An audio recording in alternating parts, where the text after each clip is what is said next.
chief feature.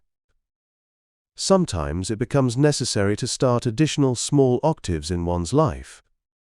All octaves must begin with a do, which means that in order to start something we must actually begin.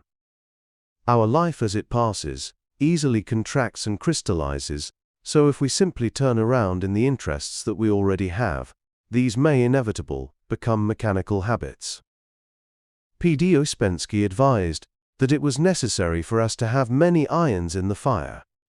He was speaking of the difficulty in getting beyond a certain stage of oneself, or of getting on further with our aim. He said, octaves can give shocks to one another. You might stop at me far in one octave, but a different octave could give the right shock to another.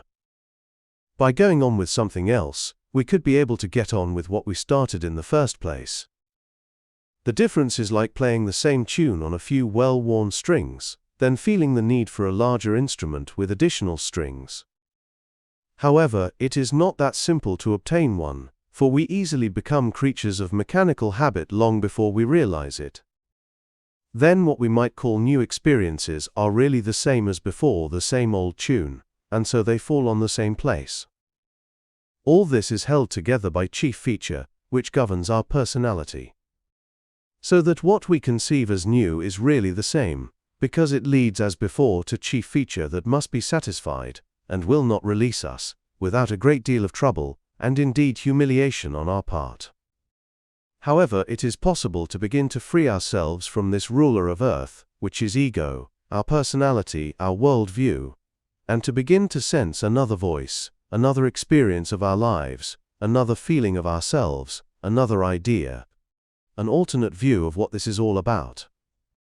The ordinary circle of things in our lives, in turning continually, daily, weekly and yearly, brings us to the same points in sequence. As special memory, the consciousness of ourselves grows through uncritical self-observation, the taste of this always returning to the same points. This taste of recurrence in life becomes stronger, until it is stronger than the attraction of the points that we might revisit, which have, in the interim, grown fresh graces. All this is very confusing for a long time, unless we begin to realize that in all of this constant returning and the consciousness of it, we can develop a new attitude and a new way of reacting to the old. The effect on us from those causes can then change. The things or the events might not change very much in and of themselves, but to change anything in oneself there is always this obscure problem of chief feature which governs us, such as we are, and this holds us to the same cycles. We may sense after a time that something always seems to keep us where we are, long before we can actually see what it is. Why, one might ask, am I always finding myself here at the same place? This is no handicap for many, because folks prefer the same. Ordinary memory is short-term memory. In this work memory, that returning of familiar experiences may begin to awaken us to ourselves, because it becomes a source of an inner flatness, or even misery. We may become aware of where we find ourselves in this turning circle, and remember how we have been here before, and before, and before, way back into the past. This is an expansion of consciousness, or time sense. We say to ourselves, I have been here before, which is déjà vu.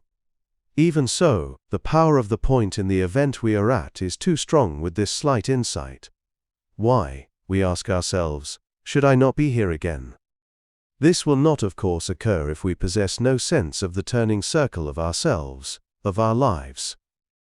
The illusion of being free and able to do whatever we want, the illusion of time going straight on, as if to new things and new experiences instead of realizing that time is actually repetition, and so a circle. This illusion we hold, in spite of the self-evident circle of day and night, summer and winter, that the mere passage of time will bring us what we dream of. All this makes it difficult to understand ourselves and our life, what has happened and what is happening to us. The approach to becoming conscious of chief feature depends upon one's power of enduring it. We forget how sensitive we are to the slightest discouragement or criticism, and how difficult it is for most people to endure any loss of self-esteem, even if we imagine we are either hardened or have acquired full self-knowledge. In no case could anyone be told of their chief feature, because nobody would believe it, and then no one could stand it. The action of this work gradually brings an individual to the point of catching glimpses of their chief feature for themselves. It is like being undermined. It's incredible and a bit like being accused of theft, murder, or criminal libel. Not only is it very painful, but at first impossible. However, it is true. But then what does true mean? All truth is relative to our power of comprehending it. To be told that something is true, when we cannot see it, and are 1,000 miles away from the power of seeing it, does not make it any truer for us. Truth is a development, which is why all truths must be relative to the power of being able to see them. Take for example a phrase from an ancient book of Indian esotericism. By the delusion of the pairs of opposites that spring from desire and from hate, all beings incarnate fall into bewilderment. Who among us can reflect upon the truth of this truth? No one is ready to see it yet, so it has no power over us. For one must have the power to see the truth of a truth, in order that it may have power over them. Just to hear something is nothing. Anyone can hear anything with their ears. To hear with the mind is another, and a lengthy matter at that. Then finally, to hear with understanding is a still longer issue entirely. However, in that case the truth can begin to exert power over our life. And that again is a prolonged matter. How much stands in between? And can we believe that the chief feature in each of us is going to let us understand truths that are utterly opposed to its hidden power over us? Can any of us in ordinary life turn out individuals who hold supreme official posts and have done so for many years as easily as that? It is the same thing.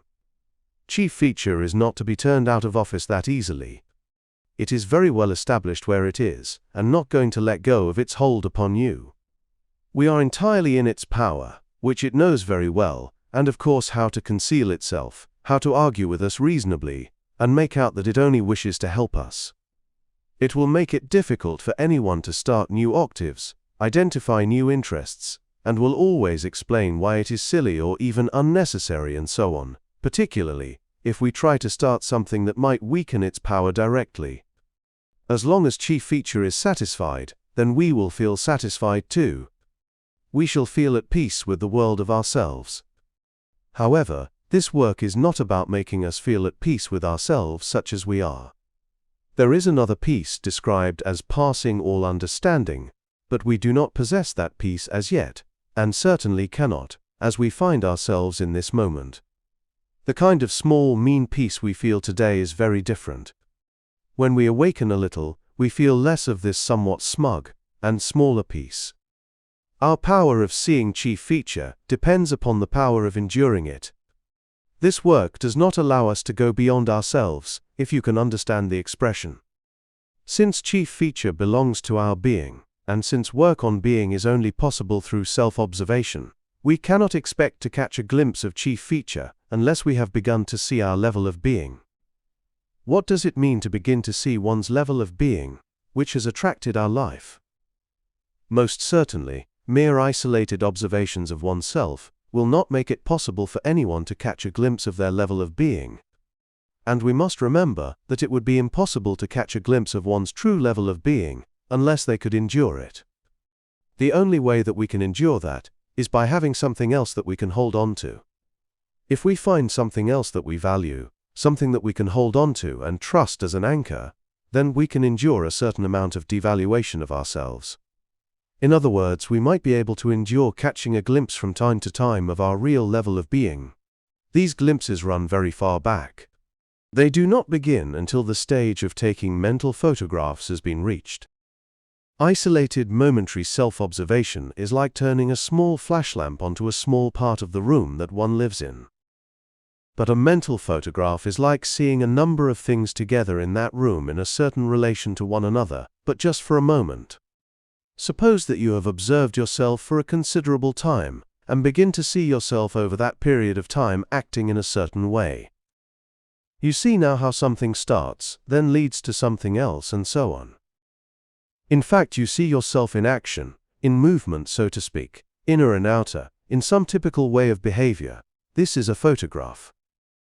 You could say that it is a photograph of an eye, or that it is a photograph of a group of eyes, of some subdivision of personality, of a personality within your personality. Gurdjieff taught that it was necessary to collect a large number of such photographs of ourselves, then keep them in an album, so that we could see them later as a collage. Seeing our level of being means, of course, an increase of consciousness, an increase of self-consciousness. As consciousness grows, the result is always a greater power of seeing things together. What we saw as separate, and apparently without relation, becomes connected to form a larger matrix. And from this larger design, we see another meaning. Just as in fitting together the bits of a jigsaw puzzle, we suddenly begin to see a picture emerging, and grasp what it means. For all this to take place, it is necessary to make continual contributions to one's consciousness, even though we might not necessarily get results. The work teaches us a method whereby results can be obtained if we apply its principles. However, how and when results might come together belongs to the inner action of the work itself, which always remains an incomprehensible secret to us. The method tells us to observe ourselves, expand our conscious awareness. When these photographs begin to form themselves into a collage, the next stage is that we notice flashes of insight into our lives that go far back.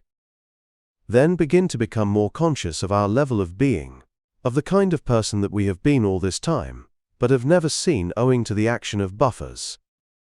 Now is the time when it begins to be possible to gain some idea of what our chief feature is.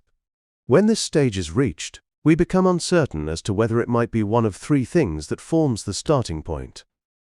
At this stage we notice a great decline of confidence, both in ourselves and with things in general.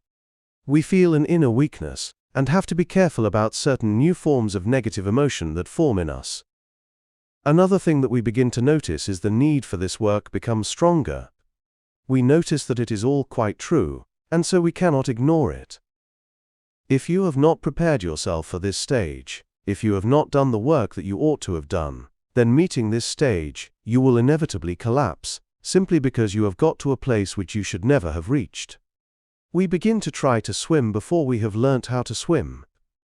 With regard to the kinds of things that form chief feature in the first place, they are never nice things.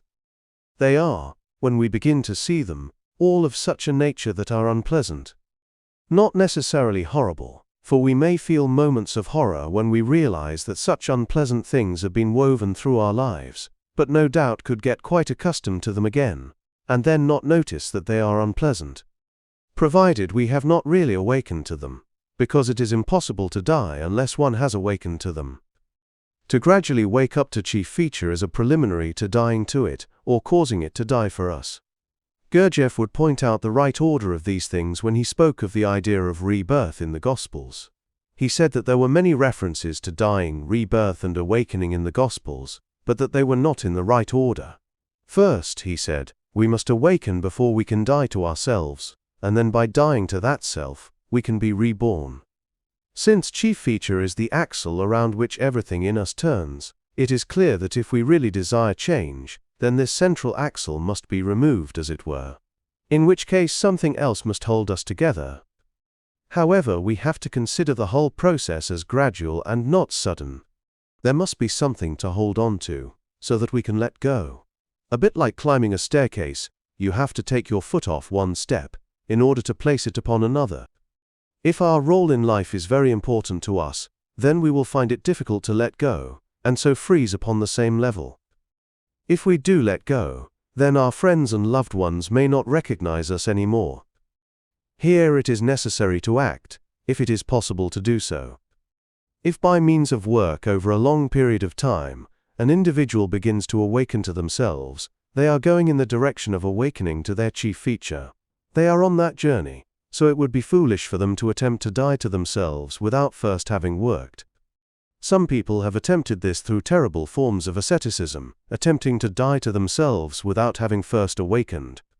And although they may have attained second body, they have simply become things in the process. What Gurdjieff referred to as immortal things.